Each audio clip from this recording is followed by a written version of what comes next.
৩৯ বছর পর অমর নায়ক সালমান শাহের মৃত্যু রহস্য উন্মোচিত হতে যাচ্ছে। সম্প্রতি ঢাকার অতিরিক্ত মহানগর দায়রা জজ জান্নাতুল ফেরদৌস ইবনে হক নায়ক সালমান শাহের মৃত্যুকে হত্যা মামলা হিসেবে তদন্তের নির্দেশ দিয়েছেন। এজন্য মামলাটি পাঠানো হয়েছে রমনা থানায়। এ নিয়ে এরই মধ্যে তোড়জোড় শুরু হয়েছে। সালমান শাহের মৃত্যুর ঘটনাকে হত্যা মামলা হিসেবে তদন্তের নির্দেশ দেওয়ার পর থেকেই স্ত্রী সামিরার খোঁজ মিলছে না। তিনি যে ফোন নম্বর ব্যবহার করতেন তাও বন্ধ পাওয়া যাচ্ছে। এছাড়া মামলার অন্যতম আসামি খলনায়ক ডন হক কোথায় তাও জানা নেই কারো। এ মামলায় আসামি করা হয়েছে 11 জনকে। সালমানের মৃত্যুর পর থেকেই বিতর্কের কেন্দ্রে ছিলেন সামিরা।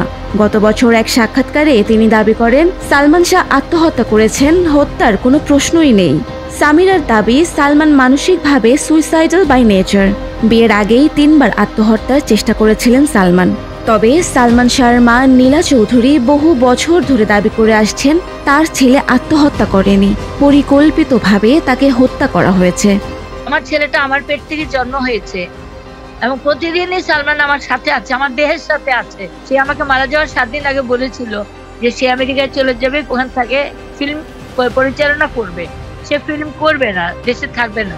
অবশ্য পুলিশের প্রাথমিক রিপোর্টে ঘটনাটি দেখানো হয়েছিল অপমৃত্যু হিসেবে। সালমান শাহ একটি নাম, একটি যুগের প্রতীক, কিন্তু তার মৃত্যু আজও একটি অমীমাংসিত প্রশ্ন। সত্যিই কি আত্মহত্যা করেছেন নাকি এটি হত্যাকাণ্ড? 1990-এর দশকে কোটি ভক্তের হৃদয়ে জয় করেছিলেন ঢালিউডের এই নায়ক। কিন্তু চলচ্চিত্র জগতে মাত্র 4 বছর পথ চলার পর 1996 সালের 6 সেপ্টেম্বর তিনি মারা যান, রেখে যান নানা প্রশ্ন। অনন্যা সুকরা, হ্যালো বাংলাদেশ, ঢাকা।